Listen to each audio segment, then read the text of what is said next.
Hello my dear students. तो बच्चों बढ़ते हैं जेनेटिक्स में। आज हम बहुत ही इंटरेस्टिंग टॉपिक पढ़ने वाले हैं, दैट इज लिंकेज। बहुत सारे बच्चों को इसमें कंफ्यूजन भी रहता है, कई बार समझ में नहीं आता, बट मैं बिल्कुल जैसे आपको पूरी जेनेटिक्स अभी तक पढ़ाई है मैंने स्टोरी टाइप में ही लिंकेज के बारे में समझाऊंगी। एंड आई प्रॉमिस कि इसको पढ़ने के बाद आप नहीं भूलोगे कि लिंकेज एग्जैक्टली क्या है। इससे रिलेटेड कोई भी क्वेश्चन नीट में आता है तो आप उसको डेफिनेटली सही करोगे। बस आपको पूरा सेशन ध्यान से सुनना है, कॉन्सेप्ट को समझना है और लास्ट में क्वेश्चन प्रैक्टिस भी करनी है, ठीक है। तो पहले हम लिंकेज को स्टार्ट करने से पहले थोड़ा सा जो हमने कल पढ़ा था, लास्ट सेशन में पढ़ा था, उसे रिवाइज कर लें, क्योंकि कल का सेशन और आज का जो टॉपिक है वो काफी कुछ लिंक्ड है।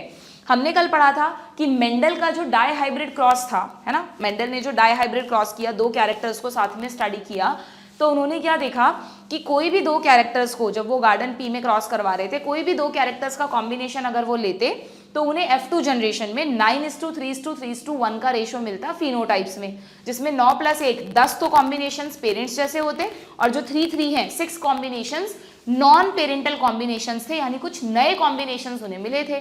तो उन्होंने उसका कारण क्या दिया था कि भाई ऐसा लॉ ऑफ इंडिपेंडेंट असॉर्टमेंट की वजह से हो रहा है। उन्होंने लॉ दिया कि भाई ऐसा इंडिपेंडेंट असॉर्टमेंट की वजह से हो रहा है कि जब गैमीट्स बनते हैं तो ये दोनों पेयर जो हैं फैक्टर्स के अलग अलग पेयर वो इंडिपेंडेंटली सेग्रीगेट होते हैं और फिर उनके कई तरह के कॉम्बिनेशंस प्रोजेनी में बन सकते हैं। यही हमने पढ़ा था।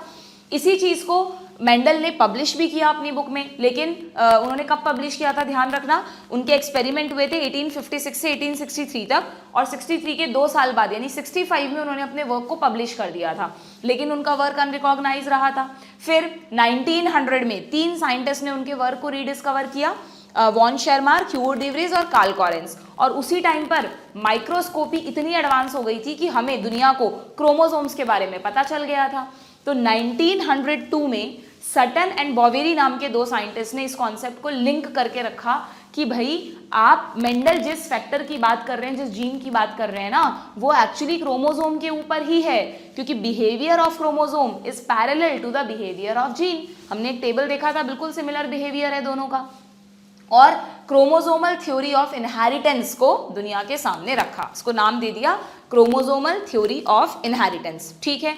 बाद में इस पे और वर्क हुआ तो मॉर्गन ने जो हम लिंकेज में भी जिन साइंटिस्ट का मेन जो लिंकेज पूरा का पूरा कॉन्सेप्ट दिया ही मॉर्गन ने है, तो मॉर्गन ने उसी क्रोमोसोमल थ्योरी को प्रूव किया by some experiments conducting on Drosophila melanogaster, जो कि फ्रूट फ्लाइज है ना, उस पर उन्होंने एक्सपेरिमेंट्स किए और प्रूफ किया कि हाँ भाई बिल्कुल सही बात है, मेंडल जिस जीन की बात कर रहे हैं वो क्रोमोसोम पर ही है, बिल्कुल सही कह रहे हैं सटन एंड बॉवेरी, कोई शक नहीं है इसमें, ठीक है।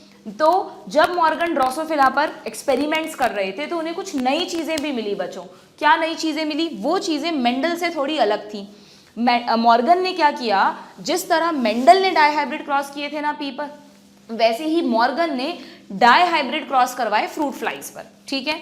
तो फ्रूट फ्लाइज पर जो डाई हाइब्रिड क्रॉस वो करवा रहे थे, उसमें उन्होंने क्या देखा कि कई बार उन्हें F2 जनरेशन में वो रेशो नहीं मिला जो मेंडल के अकॉर्डिंग मिलना चाहिए था। रेशो मतलब जैसे अगर हम परसेंटेज वाइज बात करें तो मैंने आपको बताया था कि मेंडल ने मेंडल के डाई हाइब्रिड क्रॉस में आपको परसेंटेज याद रखना है ना, ये आपने लिख लिया था ना कि पेरेंटल कॉम्बिनेशंस मिल रहे हैं 62.5% और रिकॉम्बिनेशन वर्ड तो बाद में आया है, मॉर्गन ने दिया है, मेंडल ने कहा था नॉन पेरेंटल कॉम्बिनेशन, वो मिल रहे हैं 37.5%।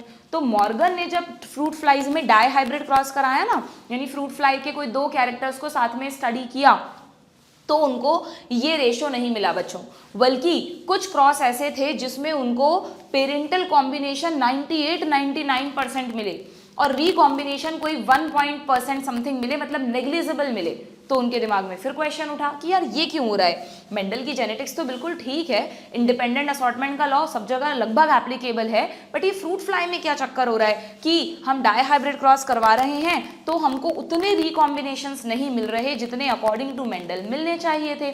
तो मॉर्गन ने स्टडीज की, सोचा कि भाई ऐसा क्यों हुआ, और उनको एक नया कॉन्सेप्ट समझ में आया यहाँ पर, जिसको उन्होंने नाम दिया लिंकेज। मॉर्गन से पहले इसके बारे में कोई नहीं जानता था, ये टर्म भी मॉर्गन ने दी है, लिंकेज को डिस्कवर भी मॉर्गन ने किया है। नीट में क्वेश्चन आता है, ध्यान रखना, लिंकेज एंड रिकॉम्बिनेशंस दोनों वर्ड्स एंड दोनों प्रोसेस को डिस्कवर्ड बाय मॉर्गन। अगर आपसे पूछें रिकॉम्बिनेशंस डिस्कवर्ड बाय, तो आप गलती से मेंडल मत कर देना, रिकॉम्बिनेशंस वर्ड या लिंकेज वर्ड या जो फिनोमेना है इसको डिस्कवर किया है मॉर्गन ने, एंड टर्म कॉइंड बाय अगर पूछ लें कि रिकॉम्बिनेशन टर्म किसने दी या लिंकेज टर्म किसने दी, तो भी आपका आंसर मॉर्गन ही होगा बच्चों।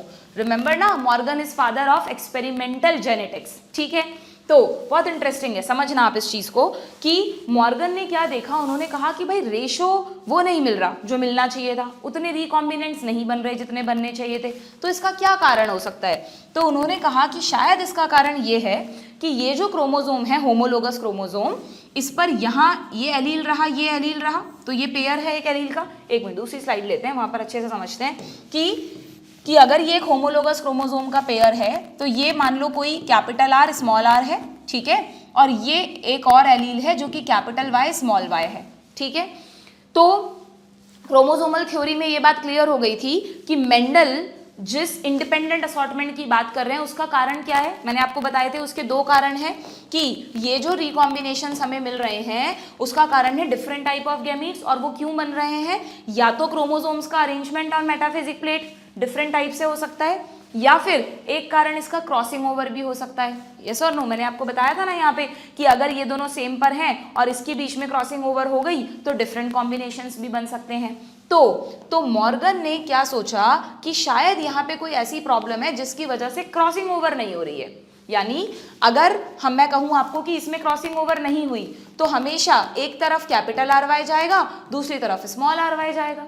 अगर क्रॉसिंग ओवर होती इन दोनों के बीच में तभी तो ऐसा गैमीट बनता ना जिसमें कैपिटल आर के साथ स्मॉल वाई और स्मॉल आर के साथ कैपिटल वाई आता। अगर क्रॉसिंग ओवर नहीं हुई तो ये गैमीट्स मिलेंगे, अगर क्रॉसिंग ओवर हुई है तो ये गैमीट्स मिलेंगे। यस और नो। तो मॉर्गन ने कहा कि शायद कुछ ऐसी प्रॉब्लम है जिसकी वजह से क्रॉसिंग ओवर ही नहीं हो रही, ये नए तरह के गैमीट ही नहीं बन रहे, और अगर नए तरह के गैमीट नहीं बन रहे यानी इंडिपेंडेंट सेग्रीगेशन नहीं हो रहा, समझ रहे हो ना तुम, कि हमेशा डोमिनेंट के साथ डोमिनेंट रह रहा है, रेसेसिव के साथ रेसेसिव रह रहा है, जो ओरिजिनल कंडीशन है मतलब जो कॉम्बिनेशन पेरेंट में है वही कॉम्बिनेशन बार बार प्रोजेनीज में मिल रहा है। तो उन्होंने कहा ऐसा इसलिए है, ये जो क्रॉसिंग ओवर नहीं हो पा रही है ना, ये क्यों नहीं हो पा रही है, क्योंकि ये जो दो जीन्स को मैं स्टडी कर रहा हूँ, मॉर्गन जिनको स्टडी कर रहे थे, वो दोनों जीन्स शायद बहुत पास पास हैं। बहुत पास पास होने की मतलब ये भी मैंने दूर बनाया, यूँ समझ लो कि अगर ये एक जीन है तो बस ये रहा दूसरा जीन, इतने पास हैं ये दोनों, मतलब ये वाला एलील और ये वाला एलील, ये वाला एलील और ये वाला एलील, या आप ऐसा भी कह दो ये वाला जीन और ये वाला जीन, एक ही बात है ना। तो ये इतने पास पास हैं कि अगर मान लो ए और बी इधर जाने की कोशिश करता है तो ए भी उसके साथ ही जाएगा। इतना पास है कि अगर ये सेगमेंट इधर जाएगा तो इतना सेगमेंट तो आएगा ही आएगा जिसमें ऊपर वाला जीन भी आ जाएगा। ओके, तो अगर यहाँ आर है और यहाँ वाई, यहाँ स्मॉल आर स्मॉल वाई है, तो अगर कैपिटल वाई इधर जाता है ना तो कैपिटल आर भी इधर चला जाएगा, तो बात तो बराबर हो गई। कैपिटल आर वाई इधर आ गए, स्मॉल आर वाई इधर आ गए, यानी दोनों के बीच में दोनों की दोस्ती इतनी पक्की है कि इनका साथ नहीं छूट रहा आपस में। किन दोनों की बात कर रही हूँ मैं, कैपिटल आर स्मॉल आर की बात नहीं कर रही, कैपिटल आर और कैपिटल वाई की बात कर रही हूँ, या स्मॉल आर और स्मॉल वाई की बात कर रही हूँ, ठीक है ना। ये जो एक ही क्रोमोसोम पर जो दो अलग अलग जीन हैं या दो अलग अलग जीन के एलील्स हैं, इन दोनों की दोस्ती की बात हो रही है, ठीक है। तो ये इतनी पक्की दोस्ती है, इतना ज़्यादा क्लोज हैं ये एक दूसरे के कि ये अलग ही नहीं होते। इस फिनोमिना को नाम दिया मॉर्गन ने लिंकेज, कि भाई यहाँ तो लिंकेज देखने को मिल रहा है, यानी alleles are very tightly linked, इनको अलग करना पॉसिबल नहीं है।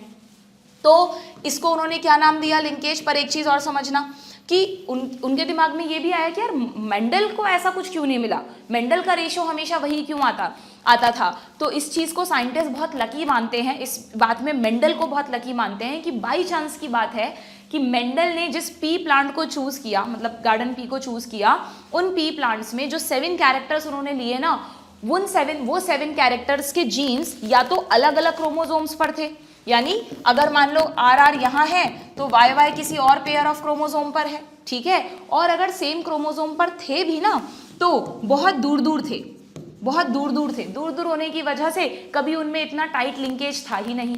अगर बाई चांस मेंडल के किसी भी कैरेक्टर में लिंकेज होता, वो पास पास होते, तो मेंडल का भी रेशियो डेफिनेटली डेविएट होता, पर वो क्यों नहीं हुआ था, क्योंकि मेंडल वॉज लकी कि उन्होंने जो 7 कैरेक्टर्स लिए वो काफ़ी दूर दूर थे अगर सेम क्रोमोसोम पर हैं तो, और या फिर वो अलग अलग क्रोमोसोम पर थे। आपको ध्यान है पी प्लांट में 7 पेयर ऑफ क्रोमोसोम होते हैं, मेंडल ने 7 कैरेक्टर्स लिए थे। ऐसा नहीं है एक क्रोमोसोम पर एक कैरेक्टर था, कई बार सेम क्रोमोसोम पर 2 कैरेक्टर्स भी थे बट वो दूर दूर थे उनके जीन, ठीक है।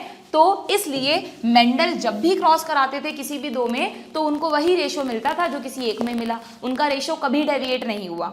लेकिन मॉर्गन ने जब सेम तरह का क्रॉस फ्रूट फ्लाई पे कराया तो he found the deviated ratio. अभी बताऊंगी किस तरह कौन कौन से डेविएटेड रेशो उन्हें मिले, एंड उसकी वजह से he discovered the phenomenon of linkage. लेकिन उन्हें एक बात और कही बच्चों कि जरूरी नहीं है हमेशा लिंकेज में इतने पास पास हो जीन। उन्होंने एक और कॉन्सेप्ट दिया यहाँ पर कि जैसे इसको आप ऐसे समझो कि जैसे एक क्लासरूम में बहुत सारे बच्चे हैं तो जनरली ऐसा होता है ना, जो दोनों शुरू से पास पास बैठे हैं वो एक दूसरे के पक्के दोस्त बन जाते हैं क्योंकि वो उनको अच्छे से जानते हैं, और जो हमसे बहुत दूर बैठा है क्लास में वो हम जानते तो हैं उसे, हमारी क्लास का मेंबर है, लेकिन वो हमारी कोई पक्की दोस्ती नहीं होती, बस पता है कि वो हमारी क्लास में पढ़ता है ना। तो ऐसा ही कुछ यहाँ लिंकेज में भी देखने को मिलता है कि एक सेम क्रोमोसोम पर, यानी होमोलोगस क्रोमोसोम कह दो या सेम क्रोमोसोम, मतलब आप ये कह दो भाई हैप्लॉइड ऑर्गेनिज्म है तो उसमें तो एक ही क्रोमोसोम पर एलील्स है ना सारे, तो एक क्रोमोसोम पर जितने भी एलील्स होते हैं या होमोलोगस क्रोमोसोम पर जितने भी जीन्स होते हैं वो मिलकर एक लिंकेज ग्रुप कहलाता है, वो उनकी एक क्लास है ना। मतलब जैसे ऐसा नहीं कि ये एक लिंकेज ग्रुप, यहाँ पर कोई और है तो इसको मैं दूसरा लिंकेज ग्रुप मानूंगी, नहीं। एक क्रोमोसोम पर जितने भी एलील्स हैं या इस पेयर ऑफ क्रोमोसोम पर डिप्लॉइड ऑर्गेनिजम्स की बात करें तो जितने भी जीन्स हैं वो सब मिलकर एक ही लिंकेज ग्रुप बनाएंगे। डिपेंड करता है उनमें लिंकेज कच्चा है या पक्का है, यानी दोस्ती कच्ची है या पक्की है। जितने ज़्यादा पास होंगे 2 जीन्स या 2 एलील्स उतनी ही उनमें गहरी दोस्ती होगी, यानी टाइट लिंकेज होगा, उतने ही वो क्या होंगे, टाइटली लिंक्ड होंगे। और उस क्रोमोसोम पर जितना दूर हैं 2 एलील्स, यानी अगर मैं इसकी और इसकी बात करूं तो इनके बीच में डिस्टेंस ज़्यादा है ना, तो ये उतने ही कम लिंक्ड होंगे, यानी लूजली लिंक्ड। इसको क्या कहा उन्होंने, लूजली लिंक्ड। तो आप समझ रहे हो क्या लिंकेज और डिस्टेंस में क्या रिलेशन है। लिंकेज को हमेशा दोस्ती से याद रखो, जितना पास उतनी पक्की दोस्ती, जितना दूर उतनी कच्ची दोस्ती। तो अगर एलील्स दूर हैं, जीन्स दूर हैं, तो लिंकेज कैसा है, इसको कहा उन्होंने इनकम्प्लीट लिंकेज। क्या नाम दिया बच्चों इसको, इनकम्प्लीट लिंकेज। और अगर 2 बहुत पास पास हैं एलील्स, है ना, ये मान लो सारे भी हो सकते हैं, 1-2 से ज़्यादा भी हो सकते हैं, तो ये टाइटली लिंक्ड है और इसको उन्होंने नाम दिया कंप्लीट लिंकेज। यानी सेम क्रोमोसोम पर जितने भी जीन्स हैं, जितने भी एलील्स हैं, वो सब मिलाकर एक लिंकेज ग्रुप बनाते हैं। और उस लिंकेज ग्रुप में भी 2 तरह का लिंकेज होता है, अगर बहुत पास हैं तो कंप्लीट लिंकेज, दूर हैं तो इनकम्प्लीट लिंकेज। अब तुम मुझे सोच के बताओ कि किस केस में रिकॉम्बिनेशन के चांस ज़्यादा हैं, या चलो रिकॉम्बिनेशन पे बाद में आएंगे, किस केस में क्रॉसिंग ओवर के चांस ज़्यादा हैं और किस में कम हैं, ज़रा सोचना। अगर दोनों पास पास हैं तो मैं आपको कह रही हूँ कि अगर ये इधर गया तो इसके साथ वाला भी इधर चला जाएगा, यानी यहाँ पर very less chances of crossing over, ठीक है। जबकि यहाँ पर इनकम्प्लीट लिंकेज हैं, बहुत दूर दूर हैं, तो high chances of crossing over, yes और नो। अगर क्रॉसिंग ओवर कम हो रही है तो हमें प्रोजेनी में नए कॉम्बिनेशंस भी नहीं मिलेंगे। जो कॉम्बिनेशन पेरेंट में है कैपिटल वाई के साथ कैपिटल आर, वही टाइप का गैमीट हमेशा बनेगा और वही कॉम्बिनेशन मिलेगा। हमेशा येलो के साथ राउंड सीड ही आएगा, रिंकल्ड के साथ ग्रीन सीड ही आएगा, है ना। ये वाइस वर्सा भी हो सकता था बच्चों, क्या पता एक का डोमिनेंट एक का रेसेसिव, इन दोनों में भी लिंकेज हो सकता था, ठीक है। तो अगर लेस क्रॉसिंग ओवर है तो रीकॉम्बिनेशंस भी तो कम मिलेंगे या नहीं, और अगर हाई क्रॉसिंग ओवर है तो रीकॉम्बिनेशंस भी तो आपको ज्यादा मिलेंगे या नहीं, ठीक है। तो सारी कहानी किससे शुरू होती है, डिस्टेंस से। अगर लेस डिस्टेंस है यानी पास पास हैं, लेस डिस्टेंस का मतलब नियरली सिचुएटेड जीन्स जो हैं उनमें हमेशा पक्की दोस्ती होती है, यानी टाइट लिंकेज होता है, कंप्लीट लिंकेज होता है, क्रॉसिंग ओवर कम होती है, रिकॉम्बिनेशंस कम आते हैं। यहाँ पे कॉम्बिनेशन की जगह लिख देते हैं रिकॉम्बिनेशंस, ठीक है। और अगर मोर डिस्टेंस है, 2 जीन्स दूर दूर हैं, तो उनके बीच में दोस्ती कच्ची है, यानी इनकम्प्लीट लिंकेज है, क्रॉसिंग ओवर के चांसेस ज़्यादा हैं, एंड बट ऑब्वियस रिकॉम्बिनेशंस भी ज़्यादा आएंगे, ठीक है। तो उन्होंने सारी चीज़ों को बिल्कुल एक दूसरे से लिंक करके लिंकेज को समझाया और ये टर्म दी। तो लिंकेज वर्ड भी उन्हीं ने यूज़ किया और इन नए कॉम्बिनेशंस को रिकॉम्बिनेशंस भी मॉर्गन ने ही कहा। समझ में आया आपको मॉर्गन ने कितने इंटरेस्टिंग तरह से दुनिया के सामने एक नया कॉन्सेप्ट रखा, दैट इज लिंकेज। और मेंडल को वो इसलिए नहीं मिला था क्योंकि मेंडल ने जितने भी कॉम्बिनेशंस बनाए थे सब में या तो अलग अलग क्रोमोसोम पर थे वो या इनकम्प्लीट लिंकेज था, तो लगभग वही रेशियो मिल जाता था जिसको मेंडल ज्यादा कंसीडर नहीं करते थे। ठीक है ना, ये चीज मैंने बिल्कुल अच्छे से यहाँ पर आगे लिखी हुई है, इसको अभी हम देखेंगे आपको कैसे लिखना है अपनी एनसीईआरटी में। आप चाहें तो इसको इस तरह से एक छोटा सा फ्लो चार्ट जरूर बना के रख सकते हैं जिससे आपको लिंकेज का ये कॉन्सेप्ट हमेशा ध्यान रहे। ठीक है, यहाँ तक की चीजें एकदम क्लियर है क्या? तो यहाँ देखो क्या लिखा है कि Morgan carried out several dihybrid crosses in drosophila, उनका एक्सपेरिमेंटल मटेरियल याद रखना, ड्रोसोफिला मेलानोगैस्टर यानी fruit fly, to study genes that were, अच्छा उन्होंने एक वर्ड और यूज किया था बच्चों, सेक्स लिंक्ड। लिंकेज तो वर्ड यूज किया ही, उन्होंने ऐसा कहा कि कुछ जीन्स एक्स क्रोमोसोम पर होते हैं और कुछ जीन वाई क्रोमोसोम्स पर होते हैं। आपको ध्यान है ड्रोसोफिला चाहे से एक इंसेक्ट है पर ड्रोसोफिला इंसेक्ट होते हुए भी इसमें मेल X0 नहीं होता बल्कि हमारी तरह मेल XY होता है और फीमेल XX होती है ना। तो उन्होंने कहा कि मुझे ऐसा लग रहा है कि जब मैं क्योंकि ड्रोसोफिला तो यूनिसेक्सुअल है ना, मेल अलग फीमेल अलग, तो जब वो एक मेल और एक फीमेल में क्रॉस करवाते थे तो उनको जो रिजल्ट्स प्रोजेनी मिलते थे वहां पर उनको कुछ ऐसा देखने को मिलता था जिससे उन्हें लगता था यार ये क्रोमोसोम ये जीन शायद X पर है, हमेशा X पर ही रहता है ये वाला जीन। तो उससे उन्होंने ये समझाया दुनिया को कि भाई X linked genes, Y linked genes या ऑटोसोमल जीन्स अलग अलग होते हैं। जो जीन ऑटोसोम्स पर हैं वो तो मेल हो चाहे फीमेल सब में एक ही तरह से प्रेजेंट करेंगे खुद को, लेकिन जो जीन्स X या Y पर होते हैं उनमें डिफरेंस आएगा ना बच्चों। अगर फीमेल है तो फीमेल में X का पेयर होता है, तो यहाँ तो वो जीन अगर मान लो कोई रेसेसिव एलील है तो वो खुद को तभी एक्सप्रेस कर पाएगा जब वो होमोजाइगस कंडीशन में हो। लेकिन अगर मेल की बात करें तो मेल में X के साथ Y है, X के साथ Y है, तो अगर कोई रेसेसिव एलील X पर है तो वो अकेला ही खुद को एक्सप्रेस कर देगा, उसको जरूरत ही नहीं अपने पार्टनर की, क्योंकि ये दोनों नॉन होमोलोगस क्रोमोसोम है। X और Y होमोलोगस नहीं होते कभी भी, X होमोलोगस होता है, Y होता है, पर Y जैसी कंडीशन तो होती ही नहीं है। यानी Y पर जितने भी एलील्स हैं वो सब मैंने शुरू में बताया था आप लोगों को, उन्हें हेमीजाइगस एलील्स कहते हैं। और मेल में X क्रोमोसोम पर भी जो एलील्स हैं वो हैप्लॉइड की तरह खुद को एक्सप्रेस कर सकते हैं, वो भी एक तरह से मेल में हेमीजाइगस हुए, पर फीमेल में उनको भी होमोजाइगस या हेट्रोजाइगस कंडीशन देखनी पड़ेगी। तो मॉर्गन ने एक और कॉन्सेप्ट भी दुनिया को दिया था, दैट इज सेक्स लिंकेज। वो जीन्स जो सेक्स क्रोमोसोम्स पर प्रेजेंट हैं उन्हें कहते हैं सेक्स लिंक्ड जीन्स। ठीक है, so the crosses were similar to the dihybrid cross carried out by Mendel, बिल्कुल सेम पैटर्न उन्होंने फॉलो किया था।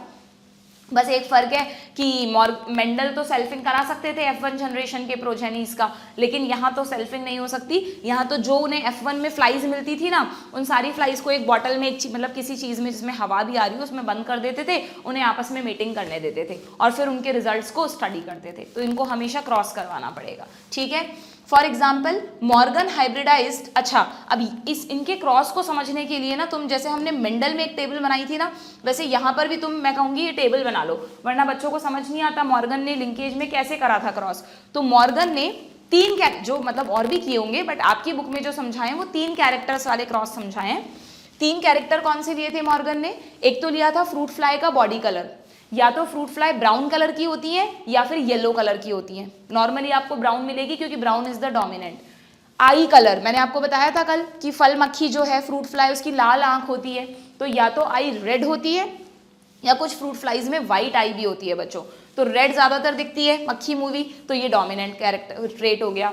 और एक उन्होंने लिया था विंग साइज, कि विंग्स जो हैं वो थोड़े बड़े हैं या छोटे हैं, मिनिएचर हैं, ठीक है, लार्ज या मिनी।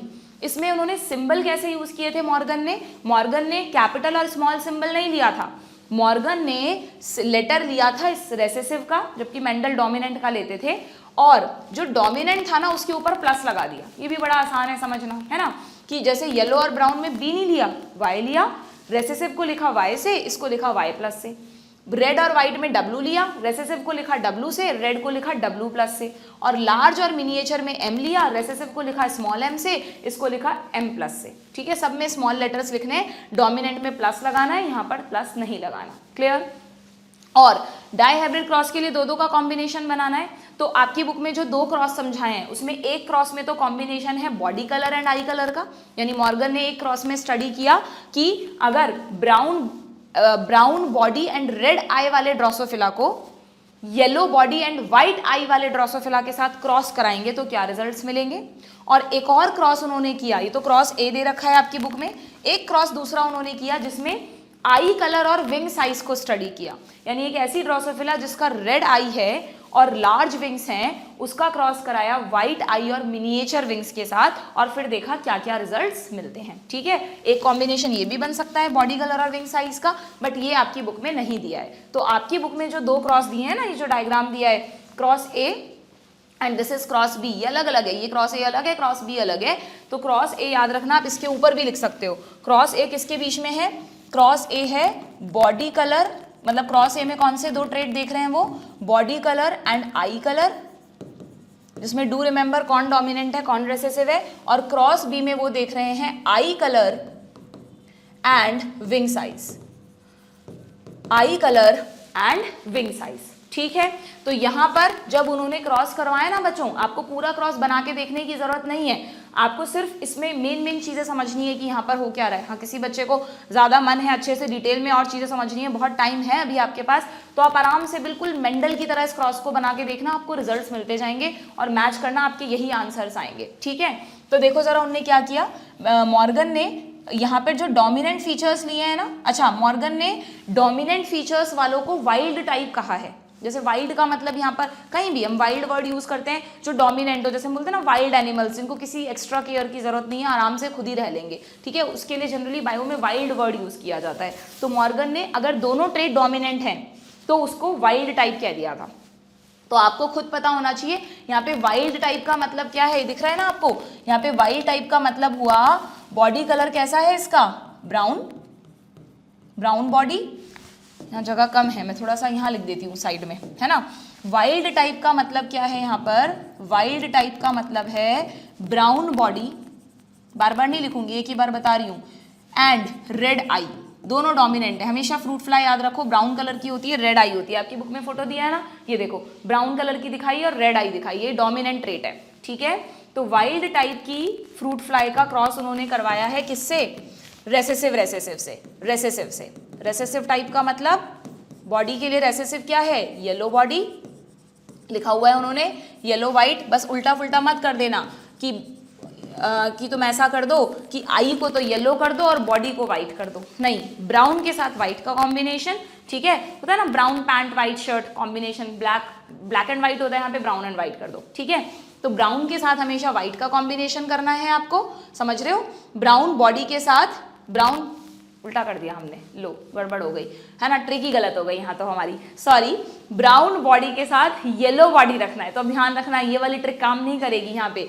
ब्राउन बॉडी के साथ येलो बॉडी का कॉम्बिनेशन करना है, रेड एंड व्हाइट का करना है। अच्छा ये सही है, रेड एंड व्हाइट का कॉम्बिनेशन बना देना तुम कि अगर एक में आई रेड कलर की है तो दूसरे में आई व्हाइट कलर की होगी। रेड एंड व्हाइट का भी अच्छा कॉम्बिनेशन होता है। ठीक है, मैं थोड़ा सा कंफ्यूज कर दिया, कभी कभी गड़बड़ हो जाती है ना। चलो ठीक है, तो ध्यान रहेगा बॉडी कलर तो हमें ब्राउन याद रहता है, रेसेसिव में येलो बॉडी, और आई कलर की अगर बात करें तो रेड एंड व्हाइट आई होती है ड्रोसोफिला में। ठीक है, चलिए अब इसमें अगर हम यहाँ पर देखें कि भाई जब इन्होंने इन दोनों में लिया ना, तो इन्होंने शुरू में अपने क्रॉस में रेसेसिव ट्रेट वाली फीमेल ली थी और वाइल्ड ट्रेट वाले मेल लिए थे। अब देखो, आप देख सकते हो यहाँ पे बच्चों, इन्होंने जो जीन्स ड्रॉ किए हैं, एलील्स लिखे हैं, वो इस पे नहीं बताए, क्योंकि ये तो वाई क्रोमोसोम है। वाई पर कहाँ से आएगा, सेम ट्रेट थोड़ी ना होगा, वाई तो नॉन होमोलोगस क्रोमोसोम है। वाई क्रोमोसोम पर ना बॉडी कलर का जीन होता है, ना आई कलर का जीन होता है, और ना ही विंग साइज का जीन होता है। यानी ये जो तीनों कैरेक्टर्स इन्होंने लिए हैं, ये सारे एक्स लिंक्ड जीन्स हैं बच्चों। ये सारे क्या हैं, एक्स लिंक्ड जीन्स हैं। सारे जीन्स एक्स क्रोमोसोम पर हैं, वाई पर नहीं है एक भी। ठीक है, तो जब उन्होंने बच्चों क्रॉस करवाया ना इन दोनों में, तो उन्हें F1 जनरेशन में क्या मिला, देखना जरा। F1 जनरेशन में उनको दोनों तरह के ड्रोसोफिला मिले हैं, वाइल्ड टाइप भी मिले हैं और येलो व्हाइट रेसेसिव टाइप भी मिले हैं। पर आप देखो जरा, रिवर्स मिला है उनको। मेल लिया था वाइल्ड, अब की बार फीमेल मिली है वाइल्ड। फीमेल ली थी रेसेसिव, जबकि यहाँ पर मेल मिला है रेसेसिव। ये भी चीज़ ध्यान देने वाली है, ठीक है। आप जब क्रॉस करा के देखोगे तो आपको अपने आप रिजल्ट पता चल जाएगा कि अगर x के साथ x मिलता है या x के साथ y मिलता है तो यही रिजल्ट्स आएंगे, ठीक है। देन आपसे कोई इतनी डिटेल में जाकर नहीं पूछेगा एमसीक्यूज में, बट थोड़ा सा हम चीज़ों को समझते हैं तो हमेशा याद रहती हैं। अब उन्होंने इन दोनों को आपस में क्रॉस करने दिया, ठीक है, मीटिंग करने दी इनको आपस में। तो जो F2 जनरेशन में उनको रिजल्ट्स मिले ना बच्चों, वो उनको कैसे मिले देखना, यहाँ पे 1 2 3 4 5 6 7 8 8 तरह के रिजल्ट्स लिखे हैं। क्यों 8 तरह के? क्योंकि भाई एक तो वाइल्ड टाइप और रेसेसिव टाइप, ये दोनों में वाई वाई, यानी ये तो दोनों मेल है, और वाइल्ड टाइप और रेसेसिव टाइप फीमेल भी है। तो वाइल्ड टाइप और रेसेसिव टाइप का अगर कॉम्बिनेशन है तो ये तो पेरेंटल कॉम्बिनेशंस हुए ना, पेरेंट्स में भी ऐसे ही था, वाइल्ड वाइल्ड रेसेसिव रेसेसिव या वाइल्ड वाइल्ड रेसेसिव रेसेसिव, तो ये तो सारे पेरेंटल कॉम्बिनेशंस वाले हुए। लेकिन उनको अपने उनके रिजल्ट्स में कुछ रिकॉम्बिनेशंस भी मिले थे, कुछ मेंडल जितने नहीं, कुछ रिकॉम्बिनेशन मिले थे। देखना यहाँ इन्होंने पूरा नहीं लिखा है एनसीईआरटी में, इन्होंने यहाँ पर सिर्फ वाइट लिखा है। तुम खुद बताओ, अगर वाई क्रोमोजोम है तो आपको वाई तो देखना ही नहीं है, आप एक्स क्रोमोजोम पर मुझे बताओ वाई प्लस की वजह से कौन सा ट्रेट आएगा, वाई प्लस की वजह से ब्राउन बॉडी आएगी, तो इसमें बॉडी तो थी ब्राउन, और स्मॉल w की वजह से आई कलर कौन सा आएगा, व्हाइट। तो ऐसी ड्रोसोफिला मिली जिसमें वाइट, जिसमें येलो बॉडी है और उसकी व्हाइट आई है, यानी रिकॉम्बिनेशन हो गया ये एक, या नहीं हुआ, ये एक रिकॉम्बिनेशन हो गया क्या। और फिर उन्हें ऐसा उल्टा भी मिला कि अगर बॉडी तो है येलो, लेकिन येलो बॉडी यानी रेसेसिव, आई का डोमिनेंट लगा दो यानी रेड आई, ये वाला कॉम्बिनेशन भी मिला उन्हें, रिकॉम्बिनेशन हो गया। ऐसे ही जैसे मेल में मिला ना, वैसे ही सेम फीमेल में भी मिले। तो ये जो थे ये सारे रिकॉम्बिनेशंस हो गए, तो उन्होंने इसको एक साथ इधर लिख दिया है, ठीक है। जब उन्होंने इनका परसेंटेज देखा तो अगर ये मेंडल के क्रॉस के अकॉर्डिंग परसेंटेज शो करते तो परसेंटेज क्या आना चाहिए था बच्चों, मेंडल के क्रॉस में परसेंटेज क्या आता था, मेंडल के क्रॉस में हमेशा पेरेंटल कॉम्बिनेशंस आते थे 62.5% एंड रिकॉम्बिनेशंस आते थे 37.5%। बट यहाँ देखो पेरेंटल कॉम्बिनेशन 98.7% थे, जबकि रिकॉम्बिनेशन सिर्फ 1.3% थे। तो उन्होंने कहा कि भाई इसका मतलब जो बॉडी कलर और आई कलर के जीन्स है ना, वो बहुत पास पास सिचुएटेड है। देखो इनको पास पास बनाया है, तो this is the example of complete linkage. ये किसका एग्जाम्पल हुआ, फर्स्ट वाला क्रॉस, कंप्लीट लिंकेज का, जहां रिकॉम्बिनेशंस नेग्लिजिबल हैं। आपको ये परसेंटेज याद रखना है मेनली बस, ठीक है। और ये याद रखना है कि body colour and I colour के जीन्स आर कंप्लीटली लिंक्ड। ये जो मैंने यहाँ टेबल बनाई है ना, यहाँ पर हम लिख सकते हैं कि ये दोनों जो हैं, ये दोनों हैं कंप्लीटली लिंक्ड, कंप्लीटली लिंक्ड। जबकि अभी आप देखना, जब इन दोनों को पढ़ेंगे ना हम, तो आपको मिलेगा इनके बीच में इनकम्प्लीट लिंकेज। देखो जरा, अब जब दूसरा क्रॉस उन्होंने करवाया, दोबारा सेम क्रॉस रिपीट किया विद डिफरेंट कैरेक्टर्स, तो उन्होंने क्या लिया अब की बार उन्हें लेना है आई कलर एंड विंग साइज। तो आई कलर और विंग साइज का जब क्रॉस सेम इसी तरह से रिपीट किया कि भाई एक जगह हम फीमेल में ले रहे हैं रेसेसिव रेसेसिव, मेल में ले रहे हैं डोमिनेंट, रिजल्ट में उल्टा हो जाएगा, फीमेल आएगी डोमिनेंट, मेल आएगा रेसेसिव। इन दोनों में फिर क्रॉस होने दिया, और जब उन्हें F2 जनरेशन मिली तो वही चारों पेरेंटल कॉम्बिनेशन, चारों रिकॉम्बिनेशन, मेल में भी फीमेल में भी। पर अब की बार जरा परसेंटेज पे ध्यान दो तुम, पेरेंटल टाइप है 62.8% और रिकॉम्बिनेंट्स है 37.2%, very close to Mendel's ratio, not exactly Mendel's ratio but very close to Mendel's ratio. 62.5 से थोड़े ज़्यादा हैं पेरेंटल कॉम्बिनेशन 62.8, और रिकॉम्बिनेशन 37.5 से थोड़े कम हैं 37.2। तो यहाँ उन्होंने कहा कि भाई फिर भी मुझे एग्जैक्टली वो रेशो तो नहीं मिला जो मेंडल को मिला था, इसका मतलब ये दोनों जीन्स डिफरेंट क्रोमोजोम पर तो नहीं है, क्योंकि अगर डिफरेंट क्रोमोजोम पर होते ना बच्चों तो ये रेशो मिलता एग्जैक्ट, ओके। तो उन्होंने कहा इसका मतलब ये दोनों भी सेम क्रोमोजोम पर हैं, यानी इनके बीच में भी लिंकेज है, लेकिन ये थोड़ा दूर दूर है। देखो इसमें डायग्राम में पास पास बनाया है, इसमें WM को दूर दूर बनाया है, तो इसको उन्होंने नाम दिया इनकम्प्लीट लिंकेज, ठीक है। तो उन्होंने इन दोनों क्रॉस के through complete and incomplete linkage दोनों को डिफाइन किया, दोनों के बारे में बताया, और आपको तीनों में परसेंटेज याद रखना है। जब भी कभी दो जीन्स में कंप्लीट लिंकेज होता है तो पेरेंटल टाइप्स बहुत हाई आते हैं, रिकॉम्बिनेशन बहुत नेग्लिजिबल आते हैं। इनकम्प्लीट लिंकेज होता है तो लगभग मेंडल जैसा ही रेशो मिल जाता है, लगभग, नॉट एग्जैक्टली। और अगर बिल्कुल ही अलग अलग क्रोमोसोम्स पर हों, no linkage at all. No linkage कब पॉसिबल है? When genes on different chromosomes, तो फिर रेशो एग्जैक्टली मेंडल वाला रेशो आएगा। ठीक है, समझ में आ गई बात आप लोगों को? तो बस इसी चीज को यहां पर समझाया है। Morgan and his group knew that the genes were located on the X chromosome. पहली बात तो उनको ये भी समझ में आ गई, ये जो मेल फीमेल वाला पैटर्न देख रहे थे ना, वो उससे उन्होंने अंदाजा लगाया था कि इसका मतलब ये जीन ऑटोसोम पर नहीं है बल्कि एक्स क्रोमोसोम पर है।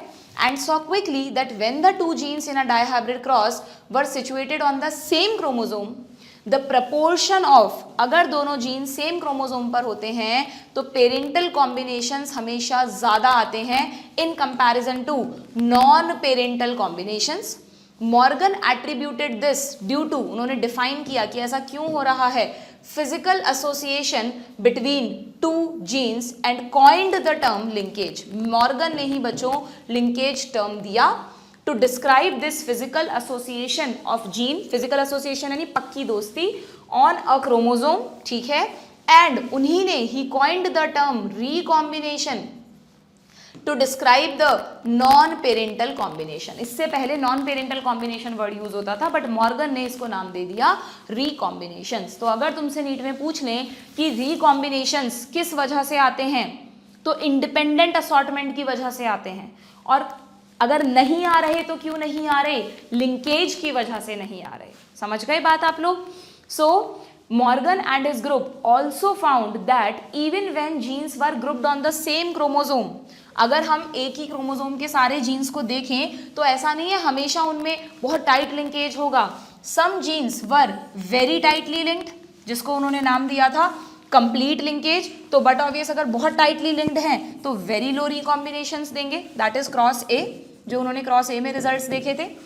वाइल, ये लिखा हुआ, वाइल अदर वर लूजली लिंक्ड। क्यों लूजली लिंक्ड? क्योंकि दूर दूर हैं तो दे शो हायर रिकॉम्बिनेशन, जैसा उन्हें क्रॉस बी में मिला था, for example he found that the gene white and yellow, जो व्हाइट एंड येलो जीन थे यानी body colour and I colour के जीन थे, वो टाइटली लिंक्ड थे, कंप्लीट लिंकेज, जहां पर सिर्फ 0.3% रिकॉम्बिनेशंस मिले। लेकिन जो आई कलर एंड विंग साइज के जीन थे उन्होंने 37.2% रिकॉम्बिनेशन दिखाया, तो ये हुए incomplete linked. This is the example of incomplete linkage and this is the example of, जो रेड कलर से मैंने हाईलाइट किया है, कंप्लीट लिंकेज। ठीक है, देखो एनसीईआरटी कैसे देती है ना, आपको पैराग्राफ की फॉर्म में कितनी इंपॉर्टेंट चीजें दे दी। अब हमने इसके नोट्स बना लिए ना कि आपको इसके नोट्स अलग से बनाना आप लिंकेज के, क्योंकि लिंकेज का आपकी बुक में बस ये एक पैराग्राफ है ओनली। बाद में आप पढ़ोगे तो आपको कुछ समझ में नहीं आएगा। आपको पहले लिंकेज की डेफिनेशन लिखनी है। लिंकेज की डेफिनेशन मैंने आपको अभी बताई थी, ये रही, the physical association between two genes situated on the same chromosome. एक क्रोमोसोम पर दो जीन है, चाहे वो दूर है पास है, उनके बीच में जो भी फिजिकल एसोसिएशन है वो लिंकेज हो गया, डेफिनेशन हो गई। टाइप्स में दो हो गए, यहाँ पर मैंने एक चार्ट बनाया, देखो types of linkage, complete and incomplete, दोनों की डेफिनेशन है, क्या क्या एग्जाम्पल्स हैं, कितने रिकॉम्बिनेशंस आएंगे। एंड टाइप्स ऑफ लिंकेज के बाद आपको ये टेबल बनानी है जिसमें कॉन्ट्रास्टिंग ट्रेड्स लिखने हैं कि भाई ड्रोसोफिला के कौन कौन से ट्रेड उन्होंने स्टडी किए और फिर उनके क्रॉस में क्या रिजल्ट्स आए। पूरा क्रॉस ड्रॉ करने की जरूरत नहीं है, बस आप इसको थोड़ा ध्यान रखें कि रेशो, ये परसेंटेज जरूर अलग से नोट कर लेना। ठीक है, समझ में आ गया क्या आप लोगों को? एंड फाइनली तो इस पूरे मॉर्गन का जो एक्सपेरिमेंट था, इस पूरे का क्या क्या कंक्लूजन निकले बच्चों, मैंने यहाँ पे कुछ लिखे हैं, इन पर बेस्ड क्वेश्चंस आते हैं, तो ये थोड़ा इंपॉर्टेंट है, आप समझ लो। यहाँ लिखा है कि अगर हमें रिलेशन निकालना हो तो सीधी सी बात है, जितना पास होंगे उतना लिंकेज ज़्यादा होगा और जितने दूर होंगे उतना लिंकेज कम होगा। तो यानी डिस्टेंस और लिंकेज इनवर्सली प्रोपोर्शनल हुए ना, यस और नो। इसी तरह से भाई सीधी सी बात है, जितने पास बैठते हैं दो लोग, पक्के दोस्त, दूर बैठते हैं कच्चे दोस्त, तो पास बैठते हैं तो लिंकेज ज़्यादा, दूरी कम लिंकेज ज़्यादा, दूरी ज़्यादा लिंकेज कम, हमेशा इनवर्सली प्रोपोर्शनल हुए। ठीक है, एंड क्रॉसिंग ओवर का डिस्टेंस के डायरेक्टली प्रोपोर्शनल है ना क्रॉसिंग ओवर, तो लिंकेज के इनवर्सली प्रोपोर्शनल हुई। एंड जित क्रॉसिंग ओवर अगेन रिकॉम्बिनेशन के डायरेक्टली प्रोपोर्शनल है तो लिंकेज के इनवर्सली प्रोपोर्शनल हुआ। यानी इन तीनों में अगर हम रिलेशन देखें तो ये तीनों एक दूसरे के डायरेक्टली प्रोपोर्शनल हैं। जितना दूर होंगे उतनी ज़्यादा क्रॉसिंग ओवर करेंगे, उतने ज़्यादा रिकॉम्बिनेशन देंगे, बट उतना कम लिंकेज होगा। जितने पास होंगे उतनी कम क्रॉसिंग ओवर करेंगे, उतने कम रिकॉम्बिनेशंस देंगे, लेकिन लिंकेज उनमें उतना ही ज़्यादा होगा। ठीक है, समझ में आ गई क्या बात? ये एक बार नीट में क्वेश्चन आया था जिसमें आपको पूछा था कि अगर दो जीन्स में इतना डिस्टेंस है तो बताओ क्रॉसिंग ओवर की फ्रीक्वेंसी क्या होगी। तो हमेशा ध्यान रखना बच्चों, वैसे तो अभी आप एक कॉन्सेप्ट बताती हूँ आपको मैं, मॉर्गन के स्टूडेंट थे स्टर्टिवेंट, उन्होंने एक कॉन्सेप्ट दिया था कि भाई हम कह रहे हैं ना कि जितना जीन्स दूर होंगे उतनी ही क्रॉसिंग ओवर ज़्यादा होगी, पर चाहे दो जीन कितने भी दूर हों क्रॉसिंग ओवर की फ्रीक्वेंसी 50% से एक्सीड नहीं करती। आप ये नहीं कहेंगे कि रिकॉम्बिनेशन कभी किसी केस में 37.5% से भी ज़्यादा हो जाए और पेरेंटल टाइप 62.5%, जो मेंडल का जो था ना रेशो परसेंटेज, वो इंडिपेंडेंट असॉर्टमेंट का परसेंटेज था, तो हो सकता है थोड़ा सा और बढ़ जाए, लेकिन 50% से एक्सीड कभी भी नहीं करेगा क्रॉसिंग ओवर। ये उसमें उस क्वेश्चन में सीधा स्टेटमेंट था, बस वो आपको सही चूज करना था। ठीक है, अगर ये अब नहीं आता, पहले पूछते थे कि लिंकेज ग्रुप फाइंड आउट करो, कि अगर किसी ऑर्गेनिज्म में इतने नंबर ऑफ क्रोमोसोम है तो टोटल लिंकेज ग्रुप बताओ, यानी टोटल कितने क्लासरूम्स हैं वहां पर। तो मैंने तुमको अभी कहा कि मान लो अगर किसी सेल में मैं तुम्हें कह रही हूँ 3 पेयर क्रोमोसोम है, 6 क्रोमोसोम है, ठीक है, तो 6 क्रोमोसोम का मतलब 6 लिंकेज ग्रुप नहीं बच्चों, इसके एलील्स में जो भी लिंकेज का रिलेशन है वही इसके एलील में है, क्योंकि ये दोनों तो होमोलोगस क्रोमोसोम है ना। तो यहाँ पर 1 2 3 3 लिंकेज ग्रुप, जितने पेयर क्रोमोसोम उतने लिंकेज ग्रुप। लेकिन अगर मान लो इन 3 पेयर में से मैं कहूँ ये दो तो ऑटोसोम के पेयर है और ये सेक्स क्रोमोसोम का पेयर है जिसमें एक एक्स है एक वाई है। अगर ये फीमेल होती XX होता तब तो आप 3 लिंकेज ग्रुप ही बोलते, बट अगर ये मेल है और इसमें एक्स और वाई है तो एक लिंकेज ग्रुप ये रहा, दूसरा लिंकेज ग्रुप ये रहा, और इन दोनों में अलग अलग एलील्स है ना, हो सकता है इसमें ABCDEF हो, इसमें XYZ कुछ भी हो, PQRSTUV, दोनों पे अलग अलग एलील्स हैं, अलग अलग ट्रेट्स को कंट्रोल करेंगे, तो इसका लिंकेज ग्रुप अलग, इसका लिंकेज ग्रुप अलग, तो फिर टोटल 4 लिंकेज ग्रुप हो जाते। तो अगर मैं तुमसे ह्यूमंस में बोलूँ लिंकेज ग्रुप बताओ, तो ह्यूमंस में अगर हम फीमेल में देखें तो फीमेल में तो 23 पेयर क्रोमोसोम है, सब होमोलोगस है तो 23 लिंकेज ग्रुप, लेकिन मेल में 22 ऑटोसोम के लिंकेज ग्रुप हो गए, एक एक्स का हो गया एक वाई का हो गया, तो टोटल 24 लिंकेज ग्रुप हो गए। ठीक है, तो इसी तरह से ड्रोसोफिला में हमें पता है 2n की वैल्यू 8 है, यानी 4 पेयर, तो फीमेल में 4 मेल में 5 है ना। तो लिंकेज ग्रुप इस तरह से निकाला जाता है। फिर भी वैसे तुम्हें ज़्यादा डिटेल में नहीं जाना क्योंकि अब नहीं पूछते लिंकेज ग्रुप कैलकुलेट करने के क्वेश्चन, तुम पुराने PYQs करोगे वहाँ तुम्हें मिलेंगे, इसलिए सिर्फ मैंने बताया है। ठीक है, हमें सिर्फ वही बातें मेनली याद रखनी है जो NCERT में दी हैं। तो जब मॉर्गन ये सारी स्टडी कर रहे थे तो बहुत अच्छी बात है, अपने गुरु से सीखकर उनके शिष्य ने भी एक बहुत अच्छी रिसर्च की और अगेन एक नया कॉन्सेप्ट दुनिया को दिया, जीन मैपिंग। मॉर्गन के स्टूडेंट का नाम था स्टर्टिवेंट, एल्फ्रेड स्टर्टिवेंट, याद रखना, अभी रिसेंटली नीट में क्वेश्चन आया था जीन मैपिंग का कॉन्सेप्ट किसने दिया, PYQ है, स्टर्टिवेंट ने। तो स्टर्टिवेंट ने क्या किया बच्चों, उन्होंने कहा यार मॉर्गन बड़ी अच्छी बात कह रहे हैं कि अगर इस क्रोमोसोम पर ये दो एलील इतने दूर हैं तो इनमें क्रॉसिंग ओवर कितना परसेंट होगा, अगर ये दोनों पास पास हैं तो भी हम क्रॉसिंग ओवर का परसेंटेज निकाल सकते हैं। तो उन्होंने कहा कि यार इसका मतलब एक जीन पर जितने भी एक क्रोमोसोम पर जितने भी जीन होते हैं उन सब जीन में मैं 2-2 का कॉम्बिनेशन बनाकर सबके बीच का क्रॉसिंग ओवर देखता जाऊं, क्रॉस करा के क्रॉसिंग ओवर का रिकॉम्बिनेशंस का परसेंटेज लिखता जाऊं, तो मुझको एक आइडिया लग जाएगा कि कौन से 2 जीन पास हैं, कौन से 2 जीन दूर हैं और उनमें कितनी दूरी है।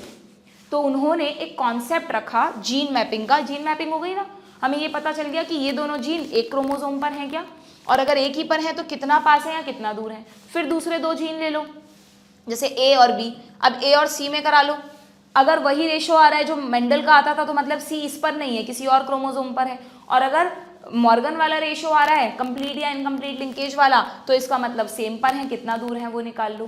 तो एक फॉर्मूला इन्होंने डिराइव किया बच्चों, क्या डिराइव किया कि अगर हम क्रोमोसोम्स, किसी एक क्रोमोसोम के सारे जीन्स को लोकेट करना चाहते हैं, मैप करना चाहते हैं क्रोमोसोम पर, तो हमें सिंपली क्या करना है, कॉम्बिनेशंस बनाकर क्रॉसिंग ओवर की फ्रीक्वेंसी, मतलब रिकॉम्बिनेशन फ्रीक्वेंसी पता करनी है। जो भी रिकॉम्बिनेशन फ्रीक्वेंसी होगी ना, जो भी परसेंटेज होगा रिकॉम्बिनेशंस का, या इसको लिख देती हूं मैं, फ्रीक्वेंसी होगी रिकॉम्बिनेशंस की जो कि परसेंटेज में आती है, वही हम डिस्टेंस बिटवीन टू जीन्स मानेंगे, वही हम डिस्टेंस बिटवीन टू जीन्स मानेंगे। और उन्होंने अपने गुरु को एक आदर देने के लिए, एक रिस्पेक्ट देने के लिए, दो जीन्स के बीच की डिस्टेंस को डिफाइन करने के लिए जो यूनिट दी थी ना, वो थी सेंटीमॉर्गन। जैसे हम सेंटीमीटर बोलते हैं वैसे सेंटीमॉर्गन, इसको स्मॉल सी कैपिटल एम से इंडिकेट करते हैं, ठीक है। यानी अगर मैं तुम्हें जैसे क्वेश्चन दिखाती हूँ, इस तरह के क्वेश्चंस आते हैं नीट में, पहले आते थे, अभी रिसेंटली भी क्वेश्चन आया था कि अगर मान लो ए बी, इन्होंने कहा कि भाई ए एंड बी ये दो जीन्स हैं, जब हमने इनमें क्रॉस कराया तो 9% रिकॉम्बिनेशन मिले, बी और सी में क्रॉस कराया तो 26% रिकॉम्बिनेशन मिले, है ना। तो हमें बताओ ए बी और सी की और एक और है क्या ना, हाँ ए और सी भी होना चाहिए था, वही मैं कह रही थी। और अगर ए और सी में क्रॉस करवाया तो हमें 17% रिकॉम्बिनेशंस मिले हैं, ठीक है।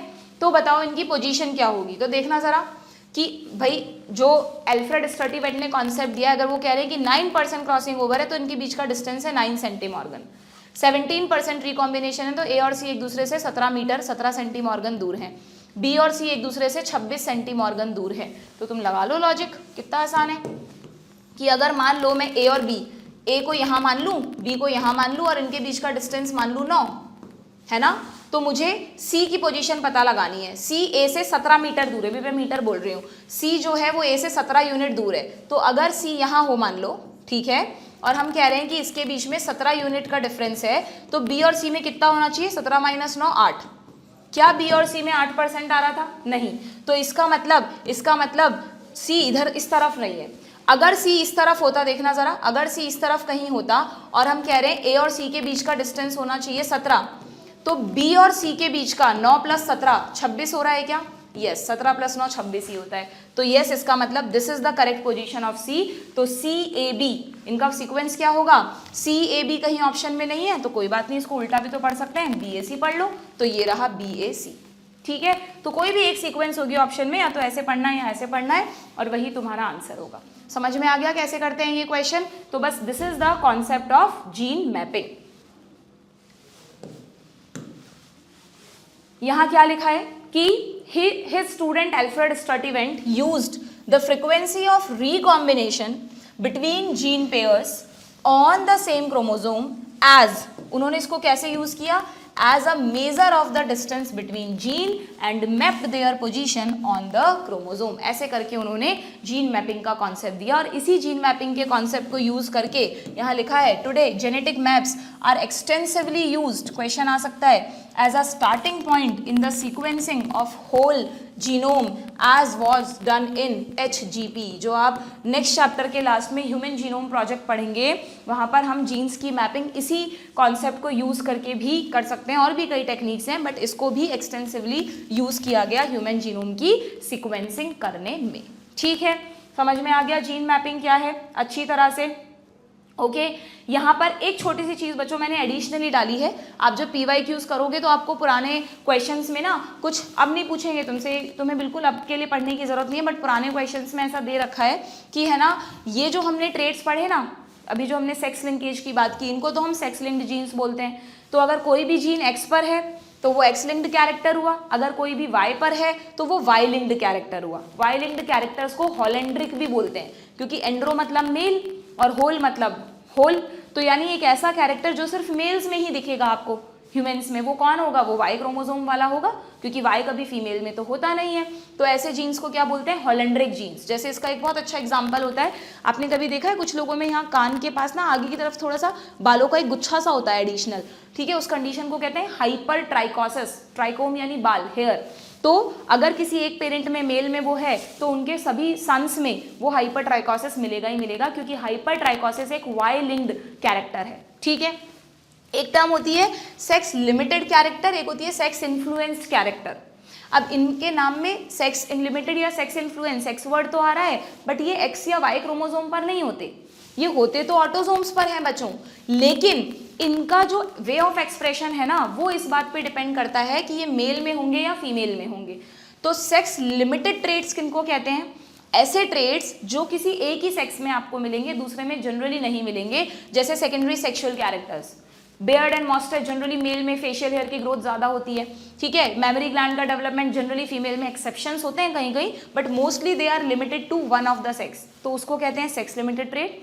और एक होता है sex influenced trait. Sex influenced trait का मतलब होता है कि वो भी ऑटोजोम पर है, वो ट्रेट, इसका मतलब क्रोमोसोम तो दोनों में है, मेल और फीमेल में, लेकिन they are more influenced in one sex. अगर हम उस पूरी पॉपुलेशन में देखें तो वो ट्रेट आपको दूसरे जेंडर में मिलेगा ही नहीं, सिर्फ एक ही में मिलेगा, जैसे कि baldness, it is very common in male while rare in female. ये बहुत कंफ्यूजिंग है बच्चों, सेक्स लिमिटेड और सेक्स इन्फ्लुएंस में बहुत उलझ जाते हैं, इसलिए ना तो एनसीईआरटी में ना ही आप पूछते हैं, बट अगर पुराने क्वेश्चंस में कहीं ऑप्शंस में तुम्हें ये टर्म्स मिले तो इसको समझ जाना, अदरवाइज इसको लिखने की ज़रूरत नहीं है। So this is all about the linkage. अब इसमें आ जाते हैं लास्ट टॉपिक पर, दैट इज पॉलीजेनिक इनहेरिटेंस, ठीक है। हाँ बच्चों, तो पॉलीजेनिक इनहेरिटेंस की अगर हम बात करें, जो नेक्स्ट टॉपिक है हमारा, वैसे इनहेरिटेंस ऑफ टू जीन्स जो हम पढ़ रहे थे ना, वो एक्चुअली में कंप्लीटेड है। टू जीन्स में अपने अलग अलग देख लिया कि मेंडल ने डाइहाइब्रिड क्रॉस किए तो क्या रिजल्ट्स मिले, उससे उन्होंने दिया इंडिपेंडेंट असॉर्टमेंट। मॉर्गन ने जब सिमिलर क्रॉस किए तो उनको सेम रेशियो नहीं मिला, डेविएटेड रेशियो मिला, तो वहां से उन्होंने एक नया फिनोमिनन दुनिया के सामने रख दिया, दैट इज लिंकेज, और नॉन पेरेंटल कॉम्बिनेशंस को नाम दिया रिकॉम्बिनेशन। उन्हीं से इंस्पायर होकर स्टर्टीवेंट ने जीन मैपिंग का कॉन्सेप्ट दे दिया, ठीक है। अब ये एक अलग से जो टॉपिक दिया है polygenic inheritance, it is very very important बच्चों, क्योंकि लास्ट कुछ ईयर्स में एक तो इससे रेगुलरली क्वेश्चंस पूछे गए हैं और ये बहुत ही आसान है। आप सिर्फ एक बार इस चीज़ को समझ लो कि पॉलीजेनिक, अभी तक हमने जितने भी चीज़ें स्टडी की, जितने भी अलग अलग पैटर्न ऑफ इनहेरिटेंस देखे, वहाँ पर हमेशा एक कैरेक्टर के लिए एक ही जीन था ना, चाहे से उस जीन में कि दो एलील्स में इनकम्प्लीट डोमिनेंस था, को डोमिनेंस था, अलग अलग चीज़ें थी, बट जीन तो एक ही था ना। लेकिन यहाँ पर पॉलीजेनिक इनहेरिटेंस में नाम में ही आ रहा है पॉलीजेनिक, यानी यहाँ बात हो रही है कुछ ऐसे कैरेक्टर्स की जिसमें एक कैरेक्टर को कंट्रोल करने के लिए उस बॉडी में एक जीन नहीं बल्कि 2, 3, 4, मतलब 3 या 3 से ज़्यादा जीन हैं, 2 भी नहीं। आपकी बुक में क्लियरली लिखा है, यहाँ पर डेफिनेशन दी है, देखो कि such traits are generally controlled by 3 और more genes and these are known as polygenic traits या पॉलीजेनिक कैरेक्टर्स, ठीक है। तो पॉलीजेनिक का मतलब एक, नॉर्मली मेंडल के अकॉर्डिंग एक कैरेक्टर को कंट्रोल करने के लिए एक पेयर ऑफ फैक्टर होता है, बट यहाँ पर एक कैरेक्टर को कंट्रोल करने के लिए 3 पेयर ऑफ फैक्टर या 3 से ज़्यादा पेयर ऑफ फैक्टर देखने को मिलेंगे। इसके बेस्ट 2 एग्जाम्पल्स आपको याद रखने हैं, दोनों ह्यूमन से रिलेटेड हैं। एक तो हमारे स्किन का कलर और दूसरा हमारी हाइट। आपने देखा होगा पूरी ह्यूमन पॉपुलेशन में ये 2 कैरेक्टर्स में बहुत सारे ट्रेट होते हैं। ह्यूमन के स्किन कलर में कितने वेरिएशंस हैं, कहीं बहुत गोरे लोग हैं, बहुत फेयर कॉम्प्लेक्शन है, कहीं बहुत डार्क लोग हैं, जो निग्रोस का कॉम्प्लेक्शन होता है, या कहीं पर इंटरमीडिएट, हमारे जैसे इंडिया में व्हीटिश कॉम्प्लेक्शन है, उसमें भी डिफरेंट अलग अलग है ना। तो ये इतने सारे ट्रेड्स क्यों देखने को मिल रहे हैं आपको, क्योंकि यहाँ पर आपको ये तो पता है ना, मैंने आपको हार्मोन्स पढ़ाते वक्त बताया था कि हमारा जो स्किन कलर है वो डिपेंड करता है मेलानिन पर। अब कितना मेलानिन बनेगा उस बात को कंट्रोल करने के लिए जो मेलानोसाइट्स होती है ना हमारे स्किन में, जो मेलानिन बनाती हैं, उन्हें कितना मेलानिन बनाना है, इसको एक जीन डिसाइड नहीं कर रहा बल्कि 3 डिफरेंट जीन्स डिसाइड कर रहे हैं। इसको आप ऐसे समझना कि अगर मान लो इसको कंट्रोल करने के लिए हम कह रहे हैं कि एक जीन का नाम हम रख दें A, एक का नाम हम रख दें B, एक का नाम हम रख दें C। हो सकता है तीनों सेम क्रोमोसोम पर हो सकता है तीनों अलग अलग क्रोमोसोम पर हो, कोई 2 एक पर हो, कोई भी कंडीशन हो सकती है, ठीक है ना। बट हमें ये समझ में आ गया कि भाई 3 जीन है ना, एक को हम A से रिप्रेजेंट कर रहे हैं, एक को B से और एक को C से, ठीक है। और ये इस कंडीशन में भी हो सकता है कि सारे डोमिनेंट एलील हो या सारे रेसेसिव एलील हो या एक डोमिनेंट एक रेसेसिव हो। तो टोटल कितने एलील हो गए हमारे अंदर इस ट्रेट के लिए? 6 एलील। मल्टीपल एलीलिज्म में हमने कहा था कि जीन एक ही होता है, उसके मोर देन 2 एलील्स होते हैं, पर किसी एक पर्सन में कोई 2 ही एलील प्रेजेंट होंगे। यहाँ ऐसा नहीं कह रहे बच्चों हम, यहाँ हम कह रहे हैं कि एक ही पर्सन की जो सेल है, उसके जो क्रोमोसोम है, उसमें 6 के 6 एलील प्रेजेंट हैं। इन जीन की लोकेशन ही अलग अलग है तीनों जीन्स की। पूरी पॉपुलेशन की बात नहीं कर रहे हम, इंडिविजुअल की बात कर रहे हैं। तो मेलानिन कितना बनेगा ये इस बात पर डिपेंड करेगा कि 6 में से कितने डोमिनेंट एलील हैं। अगर सारे डोमिनेंट एलील हैं तो खूब सारा मेलानिन बनेगा। निग्रोज का कॉम्प्लेक्शन आएगा, जो अफ्रीकन निग्रोज होते हैं। अगर सारे रेसेसिव एलील हैं, अगर किसी पर्सन का जीनोटाइप है ये, तो कैसा कॉम्प्लेक्शन आएगा, बहुत ही डार्क कॉम्प्लेक्शन आएगा, ठीक है। अगर किसी का जीनोटाइप है जिसमें सारे ही रेसेसिव एलील हैं, सारे ही रेसेसिव एलील हैं, ये जीनोटाइप रहेंगे इसमें, ऐसे नहीं लिखेंगे इनके जीनोटाइप को कि सिर्फ 2 से लिख दिया आपने। अभी तक आपने जितने भी कैरेक्टर पढ़ा उनका एक का जीनोटाइप तो आप 2 ही एलील से बताते थे, पर यहाँ पर जीनोटाइप में तीनों एलील्स इन्वॉल्व, तीनों जीन्स के 6 एलील्स इन्वॉल्व करने हैं आपको। तो अगर ये वाला आया तो बहुत ही लाइट कॉम्प्लेक्शन मिलेगा, ओके। जिसको इस अगर ये वाला जो जीनोटाइप होता है ना बच्चों, इसमें जो लाइट कॉम्प्लेक्शन होता है उनको एल्बिनोज भी बोलते हैं, एल्बिनिज्म या एल्बिनोज। आपने देखा है कुछ बच्चे होते हैं उनको सूरजमुखी बोलते हैं नॉर्मल लैंग्वेज में, कि वो बिल्कुल एकदम वाइटिश टाइप के, मतलब स्किन है ना बहुत लाइट होती है उनकी, वो अच्छे से वो सूरज में देख भी नहीं पाते, उनकी आइज पे भी इसका थोड़ा इफेक्ट होता है, और उनके हेयर भी बिल्कुल वाइटिश जैसे होते हैं। एल्बिनिज्म बोलते हैं इसको, क्योंकि उनमें बिल्कुल भी मेलानिन नहीं बन रहा है, ठीक है।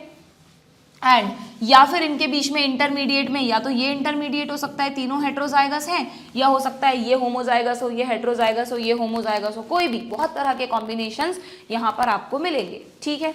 चलो यहाँ पर एक क्वेश्चन करते हैं हम पहले। अगर मैं आपसे पूछ लूँ कि ये एक पर्सन है, इसका क्रॉस ऐसे ही एक पर्सन से और करा दो, तो बताओ कितने तरह के गैमीट बनेंगे। तो मैंने आपको कल फॉर्मूला बताया था ना 2n का, जिसमें हमने पढ़ा था कि n है नंबर ऑफ हेट्रोजाइगस पेयर। तो यहाँ पर 1 2 3 3 हेट्रोजाइगस पेयर है, 1 2 3 3 हेट्रोजाइगस पेयर है। तो इसका मतलब 2^3 यानी 8 डिफरेंट टाइप ऑफ गैमीट्स यहाँ बनेंगे। और अगर इसका क्रॉस ऐसे ही एक पर्सन के साथ कराते हैं तो वहाँ पर भी 8 डिफरेंट टाइप ऑफ गैमीट्स बनेंगे। तो 8 × 8 64 कॉम्बिनेशंस आपको यहाँ पर देखने को मिलेंगे, ठीक है। या मान लो मैं आपको कहूँ इन दोनों की मैरिज करानी है, तो इसमें कितने तरह के गैमीट बनेंगे जरा बताना मुझे। इसमें नंबर ऑफ हेट्रोजाइगस पेयर क्या है, 0 है ही नहीं, एक भी हेट्रोजाइगस पेयर। तो 2 की पावर अगर 0 है तो आंसर 2 ही रहेगा।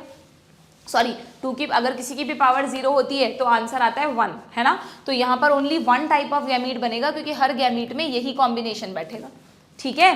तो इस तरह से आपको नंबर ऑफ गैमीट वाला फॉर्मूला भी याद रखना है, ठीक है। अभी मैं 1-2 क्वेश्चन हमने कल किए नहीं थे इससे रिलेटेड, 1-2 क्वेश्चन मैंने लिए हैं, वो भी हम लास्ट में करते हैं, पहले इसको कंप्लीट कर ले। तो यहाँ पर आपको मिलेगा इंटरमीडिएट कॉम्प्लेक्शन, ठीक है क्या। तो human skin colour is a very good example of polygenic inheritance. एक और बात याद रखना, बहुत इंपॉर्टेंट बात है कि पॉलीजेनिक इनहेरिटेंस में, जब मैंने तुम्हें इस मेलानिन पिगमेंटेशन के बारे में समझाया था हॉर्मोन्स चैप्टर में, तो मैंने तुम्हें कहा था कि ये ना सिर्फ जीनोटाइप पर डिपेंड करता है, बल्कि ये इस बात पे भी डिपेंड करता है कि हम किस एनवायरनमेंट में रह रहे हैं, है ना। जब हम ज़्यादा देर सूरज की धूप में, या जो आपने देखा होगा जो हमेशा बाहर काम करते हैं, सनलाइट के एक्सपोजर में ज़्यादा रहते हैं, उन पर्सन्स का कलर थोड़ा डार्क हो जाता है। आप स्लम एरियाज़ में बच्चे देख लो, हमेशा धूप में रहते हैं, थोड़ा सा डार्क कॉम्प्लेक्शन होता है, क्योंकि जितना ज़्यादा सनलाइट का एक्सपोजर होगा हमारी स्किन पे, उतना हमारी स्किन मेलानिन ज़्यादा बनाएगी। क्यों बनाएगी ज़्यादा, क्योंकि मेलानिन हमें सनलाइट की यूवी रेज से बचाता है। अननेसरी ऐसे मत सोचना कि यार वो तो काले हैं, हमें तो होता है ना, अब तो ऐसा नहीं करना चाहिए। हालांकि दिस डिस्टिंग्विश इज रॉन्ग, ठीक है, जिसको जैसा बनाया है भगवान ने वो उसके लिए गिफ्ट है। बट अगर कोई काला है तो ऐसा नहीं है कि तुम तो बायोलॉजी के स्टूडेंट, तुम्हें तो पता होना चाहिए कि अगर किसी पर्सन का कलर धूप में रहने से काला हो गया या डार्क कॉम्प्लेक्शन है, तो it is due to genotype as well as the sunlight exposure, कि भाई वो सनलाइट एक्सपोजर में यूवी रेस से बच सके, इसलिए उसको ज़्यादा मेलानिन दिया है भगवान ने, इसलिए ज़्यादा मेलानिन बन रहा है उसकी बॉडी में, है ना। क्योंकि सनलाइट एक्सपोजर में जो यूवी रेज होती हैं वो कैंसरस होती हैं, कार्सिनोजेनिक होती हैं, तो कैंसर से बचाता है हमको तो मेलानिन, तो अच्छी बात है ज़्यादा मेलानिन है तो, ठीक है। एंड अगर बहुत ही फेयर कॉम्प्लेक्शन है, या आपने देखा होगा कि जैसे हम कोल्ड कंट्रीज़ की बात करें, यूएस वगैरह की, वहाँ पे लोग बहुत गोरे होते हैं, क्योंकि वहाँ पर जनरली धूप ज़्यादा होती ही नहीं है, बहुत कम धूप होती है, तो उनको ज़रूरत ही नहीं है ज़्यादा मेलानिन की। तो उनमें जो भी इंटरमीडिएट जीनोटाइप होता है वो उसकी वजह से मेलानिन कम बनता है। यानी फर्स्ट तो किस पर डिपेंड कर रहा है मेलानिन का बनना, जीनोटाइप पे। मान लो आप इस एल्बिनिज्म वाले पर्सन को धूप में रख दो खूब दिन, तो ऐसा नहीं है ये काला हो जाएगा, क्योंकि इसके पास तो एलील ही नहीं है मेलानिन बनाने वाला, है ना। या आप इस वाले को बिल्कुल धूप में मत निकालो, तो ऐसा नहीं है कि ये वापस गोरा हो जाएगा, इसका लाइट स्किन कलर हो जाएगा, क्योंकि इसमें तो मेलानिन बनेगा ही बनेगा, इसकी जेनेटिक्स में ही मेलानिन बनाना लिखा है। तो फर्स्ट तो किस पर डिपेंड कर रहा है मेलानिन का बनना, जीन्स पर, और सेकेंडरी फैक्टर है यहाँ पर एनवायरनमेंट, कि जिनका इंटरमीडिएट, कोई भी इंटरमीडिएट मतलब ये भी हो सकता है, कोई और भी हो सकता है, जितने भी इंटरमीडिएट ग्रुप्स हैं उन सब में कि जो अलग अलग एलील्स हैं, तो मेन तो किस पर डिपेंड करेगा कि डोमिनेंट एलील कितने हैं। जैसे इस केस में 3 डोमिनेंट एलील हैं, इस केस में 1 2 3 4 डोमिनेंट एलील हैं, तो उसके अकॉर्डिंग मेलानिन बनेगा और उसमें भी कम ज़्यादा होता रहेगा depending on the sunlight exposure. तो पॉलीजेनिक ट्रेट्स को इन्वायरमेंट भी इन्फ्लुएंस करता है, ये बात यहाँ लिखी हुई है बच्चों, आप हाईलाइट करना कि जो पॉलीजेनिक ट्रेट्स हैं बाकी किसी में डिपेंड नहीं करता है एनवायरनमेंट, लेकिन पॉलीजेनिक ट्रेट्स में यहाँ लिखा है, देखो, beside the involvement of multiple genes polygenic inheritance also take into account the influence of environment. Very important example हो गया ह्यूमन स्किन कलर। एक और दूसरा अच्छा सा एग्जाम्पल समझाती हूँ, दैट इज ह्यूमन हाइट। ये रहा ह्यूमन हाइट। अगर हम ह्यूमन हाइट की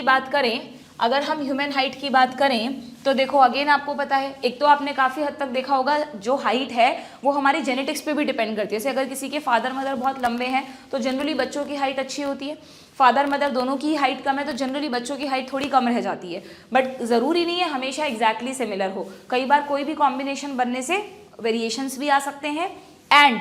एंड ऐसा बोलते हैं ना बचपन में कि एक्सरसाइज करो, रस्सी कूदो या हैंगिंग वाली चीज़ों पे लटको, तो उससे क्या होगा, आपकी हाइट अच्छे से बढ़ेगी, हाइट में इंक्रीज अच्छा होगा। तो यस बिल्कुल होगा, क्योंकि हाइट का बढ़ना जीन्स पे तो डिपेंड करता है, प्लस इन्वायरमेंट पे भी डिपेंड करता है, आपकी डाइट, आपके जो न्यूट्रिएंट्स मिल रहे हैं, बोन्स की ग्रोथ कैसे हो रही है, कैल्शियम इंटेक ज़्यादा करो। छोटे बच्चों को बोलते हैं ना दूध पियो स्ट्रांग बनोगे, हाइट अच्छी बढ़ेगी क्योंकि कैल्शियम मिल रहा है वहाँ से, है ना। जितना ज़्यादा हाइट मतलब ऐसी एक्सरसाइज करेंगे जो बोन्स को इन्फ्लुएंस करेंगी तो वो हाइट बढ़ाने में मदद करेगी। बट ध्यान रखना, आपको पता होगा कि जनरली 16-18 साल की एज तक ही हाइट बढ़ती है, क्योंकि उसके बाद हमारी बोन्स में जो प्लेट्स होती हैं कुछ एंड पर उनका फ्यूजन हो जाता है, तो उसके बाद बोन्स की लेंथ इंक्रीज नहीं होती तो हाइट भी नहीं बढ़ती। ठीक है, तो जो भी करना है उससे पहले ही करना है आप लोगों की तो जनरली हाइट जो बढ़नी थी वो लगभग बढ़ चुकी है, अब तो कोई थोड़ा बहुत फर्क आएगा। ठीक है, समझ में आ गई बात आप लोगों को। तो हाइट भी एक पॉलीजेनिक ट्रेट है, क्योंकि हाइट को कंट्रोल करने के लिए भी हमारी बॉडी में 3 या 3 से ज़्यादा जीन्स होंगे, जो भी PQR से लिखो, किसी से भी लिखो, इसको हम जीनोटाइप से नहीं समझ रहे क्योंकि एग्जाम्पल नहीं है यहाँ पर, है ना। तो फिर हाइट किस पर डिपेंड करेगी कि सारे डोमिनेंट हैं क्या, सारे रेसेसिव हैं क्या, कितने डोमिनेंट हैं, कितने रेसेसिव हैं। तो किसी भी पॉलीजेनिक ट्रेट में बच्चों हमेशा ध्यान रखना, ये जो लास्ट लाइन लिखी है दिस इज वेरी इंपॉर्टेंट, किसी भी पॉलीजेनिक ट्रेट में the number of each type of allele in the genotype would determine the darkness और lightness of the skin in an individual. यानी टोटल नंबर, एडिटिव इफेक्ट देखने को मिलता है। यहाँ पर एक लाइन थी आपकी, इसमें अभी मिल जाएगी, हम पढ़ेंगे जब, कि जो भी सारे एलील्स का एडिटिव इफेक्ट है ना, उससे फाइनल फिनोटाइप डिसाइड होगा। ठीक है, तो यहाँ क्या लिखा है एक बार पूरा पैरा पढ़ लें हम। Mendel studies mainly described those traits that have distinct alternative form. दो ही फॉर्म थी उसमें, जैसे फ्लावर कलर में purple, white, but if you look around you will find that there are many traits which are not so distinct in their occurrence and spread across a gradient. Variety of traits उसमें देखने को मिलता है. For example, in human we don't just have tall or short people as two distinct alternative, but a whole range of possible height. Same apply होता है skin color में. Such traits are generally controlled by 3 or more than 3 genes. यहीं पर ऊपर bracket में लिख दो 3 और मोर देन 3 जीन्स से एक ही कैरेक्टर अगर कंट्रोल होता है तो ऐसा कैरेक्टर, ऐसा ट्रेट कहलाता है polygenic trait. Beside the involvement of multiple genes, polygenic inheritance, ये तो हमने पढ़ ही लिया. Human skin colour is the classic example. Phenotype reflect the, हाँ देखो यार ये रही वो वाली लाइन कि पॉलीजेनिक ट्रेट्स में क्या होता है, जो फिनोटाइप है वो किस पे डिपेंड करता है, in the contribution of each allele, that is the effect of each allele is additive. ठीक है, to understand this better let us assume, वही सेम एग्जाम्पल से इन्होंने समझाया है कि अगर हाइट को, अगर स्किन कलर को कंट्रोल करने के लिए 3 जीन्स हैं, तो अगर ये सारे डोमिनेंट फॉर्म में हैं तो डार्क स्किन कलर आएगा, अगर सारे रेसेसिव फॉर्म में हैं तो लाइट स्किन कलर आएगा. ठीक है, ये रहे जीनोटाइप लिखकर बता दिए इन्होंने आपको. एंड अगर इनके बीच का कोई इंटरमीडिएट है, as expected the genotype with 3 dominant allele and 3 recessive allele will have an intermediate skin colour. इसका मतलब है ये वाली कंडीशन से. ठीक है, अगर यहाँ पर आपको समझ नहीं आ रहा तो आप इस तरह सिंप्लीफाइड फॉर्म में लिख देना. ठीक है, क्लियर. ये 3 तरह के जीनोटाइप हो गए, उनमें ये कंडीशंस हो गई, इसको एल्बिनिज्म कहते हैं, ये भी लिख लेना. ठीक, समझ में आ गया क्या बच्चों? अगर 2 एल्बिनोज की मैरिज होती है तो सारे बच्चे एल्बिनो ही होंगे डेफिनेटली, क्योंकि सारे रेसेसिव एलील ही रहेंगे। ओके, हाँ, तो अब जो मैं तुम्हें कह रही थी टाइप्स ऑफ गैमीट वाला एक क्वेश्चन, वो हम देख लेते हैं। और एक चीज यहाँ पर और ध्यान रखना बच्चों, पॉलीजेनिक इनहेरिटेंस के बाद अगला टॉपिक दिया है प्लियोट्रॉपी, जो हम पहले ही पढ़ चुके हैं। ये मैंने पहले ही जो अपना सेकंड या थर्ड सेशन था जिसमें मैं आपको मोनोहाइब्रिड क्रॉस वगैरह पढ़ा रही थी, वहीं पर मैंने आपको प्लियोट्रॉपी समझा दी थी जब हमने पी सीड्स और पी के स्टार्च ग्रेन को स्टडी किया था, है ना। क्या पढ़ा था हमने कि प्लियोट्रॉपी का मतलब होता है जहां पर जीन तो एक ही है, लेकिन उस जीन का जो प्रोडक्ट है वो प्रोडक्ट मेनी पाथवेज में इन्वॉल्व है, मेनी पाथवेज में इन्वॉल्व है। और क्योंकि वो मेनी पाथवेज में इन्वॉल्व है, इसलिए उसकी वजह से आपको कई सारे फिनोटाइप्स मिलेंगे। एक ही जीन कई सारे फिनोटाइप्स के लिए रिस्पॉन्सिबल है। अभी हमने पॉलीजेनिक में क्या देखा, कई सारे फिनोटाइप्स अगर हैं एक कैरेक्टर के, तो उसके लिए more than one gene responsible है। तो पॉलीजेनिक और प्लियोट्रॉपी को मिक्स मत कर देना। अगर डेफिनेशन वाइज क्वेश्चन आता है तो मैंने यहाँ पर इन तीनों में मेन डिफरेंस लिखा है बच्चों। हमने जितने भी पैटर्न ऑफ इनहेरिटेंस पढ़े उसमें हमने कहाँ कहाँ मैनी फिनोटाइप्स देखे बताओ। हमने एक तो मल्टीपल एलिलिज्म में देखा था कि 2 से ज़्यादा मतलब फिनोटाइप जो है उसमें ज़रूरी नहीं टॉल ड्वार्फ 2 कॉन्ट्रास्टिंग हो, बल्कि ब्लड ग्रुप्स में हमने 4 तरह के ब्लड ग्रुप देखे थे, तो वहाँ हमें मल्टीपल फिनोटाइप मिले थे। प्लियोट्रॉपी में भी मल्टीपल फिनोटाइप्स मिलते हैं और पॉलीजेनिक में भी मल्टीपल फिनोटाइप मिलते हैं, पर तीनों में बिल्कुल अलग अलग, तीनों अलग अलग हैं। तीनों में बेसिक डिफरेंस क्या है, मल्टीपल एलिलिज्म में एक कैरेक्टर को कंट्रोल करने के लिए जीन एक ही है, ब्लड ग्रुपिंग को डिसाइड करने के लिए एक ही जीन है, लेकिन उस जीन के 2 से ज़्यादा टाइप ऑफ एलील्स हैं। हालांकि वो सारे एलील्स एक पॉपुलेशन में प्रेजेंट है और एक पर्सन में कोई 2 ही एलील्स होते हैं, तो कौन से 2 एलील किस पर्सन में हैं उससे डिसाइड होगा फाइनल फिनोटाइप। तो पॉपुलेशन में कई तरह के फिनोटाइप मिलेंगे, पर एक पर्सन में एक जीन 2 एलील ही मिलेंगे, है ना। प्लियोट्रॉपी बिल्कुल ही अलग है। प्लियोट्रॉपी में कैरेक्टर जो है, एक जीन जो है वो क्या कर रहा है, एक जीन अकेला है, उसके 2 ही एलील है, ना कोई एलील ज़्यादा है ना जीन ज़्यादा है। प्लियोट्रॉपी में जीन भी एक है, उसके एलील भी 2 हैं, हमेशा इसके 2 ही एलील्स होते हैं। लेकिन इससे जो प्रोडक्ट बनता है वो कई सारे ट्रेड्स को, कई सारे कैरेक्टर्स को इन्फ्लुएंस करता है। इस वजह से आपको अगर वो जीन में कोई डिफेक्ट आ गया, म्यूटेशन हो गया, तो आपको मल्टीपल फिनोटाइप अफेक्टेड मिलेंगे, जैसे PKU, सिकल सेल एनीमिया, और पढ़ेंगे हम इसको आगे डिटेल में। एंड पॉलीजेनिक में आपने क्या देखा, पॉलीजेनिक में एक कैरेक्टर को कंट्रोल करने के लिए मोर देन 3 या 3 जीन्स हैं, और इस जीन अगर 3 जीन है तो टोटल 6 एलील हो गए। अगर हम 3 जीन माने तो टोटल 6 एलील्स हो गए। तो एक पर्सन में आपको 6 एलील, 6 के 6 एलील मिलेंगे, पर आप इसको मल्टीपल एलिलिज्म मत कह देना, क्योंकि एक जीन के तो 2 ही एलील हैं, समझ रहे हो ना आप। यहाँ पे इन 6 एलील्स में से ईच जीन हैज़ 2 एलील, तो ये मल्टीपल एलिलिज्म थोड़ी ना हुआ। ओके, और क्या हो रहा है, क्योंकि ये 6 एलील्स मिलकर उस फिनोटाइप को डिसाइड कर रहे हैं, तो कितने डोमिनेंट हैं, कितने रेसेसिव हैं, उनसे फाइनल फिनोटाइप डिसाइड होगा। And again will see multiple phenotypes. ठीक है, तो तीनों ही केस में मल्टीपल फिनोटाइप्स मिलते हैं, बट कारण अलग अलग है, जो नीट में मिक्स नहीं होना चाहिए। ऐसा एक बॉक्स आप अपनी NCERT में भी बना देना। ठीक है, क्लियर। चलो लास्ट में फटाफट से मैं आपको एक बार वो वाला क्वेश्चन बता देती हूँ, टाइप्स ऑफ गैमीट से रिलेटेड जो क्वेश्चन मैं आपको कह रही थी ना, ये रहा। मैंने आपको कल एक फॉर्मूला सिखाया था कि कभी भी आपको टाइप्स ऑफ गैमीट निकालने हो तो 2n कर दो, है ना। तो आप जब इस तरह के क्वेश्चंस करेंगे ना बच्चों, जेनेटिक्स में पहले बहुत न्यूमेरिकल्स आते थे, अब काफ़ी कम हो गया है रेशो, बट फिर भी जब आप टाइप ऑफ गैमीट वाले क्वेश्चन करेंगे ना, तो वहाँ आपको कुछ कैलकुलेशन बेस्ड क्वेश्चन और भी मिल सकते हैं। जैसे आपसे टाइप ऑफ गैमीट पूछ लिया या आपसे टोटल फिनोटाइप्स पूछ लिए, तो ये तो बहुत आसान होता है भाई। अगर 2 तरह के गैमीट एक बना रहा है, 2 तरह के दूसरे पेरेंट बना रहा है, तो 2 × 2 4, है ना। 4 एक में, दूसरे में भी 4 है, तो 4 × 4 16। ये तो बहुत आसान है वैसे। बट अगर आपको नहीं ऐसे करना हो तो वहाँ पर सिंपली फॉर्मूला क्या हो जाता है, 2 पावर की जगह 2 पावर n है ना, तो अगर आपको टोटल कॉम्बिनेशंस निकालने हैं तो 4 पावर n कर दो।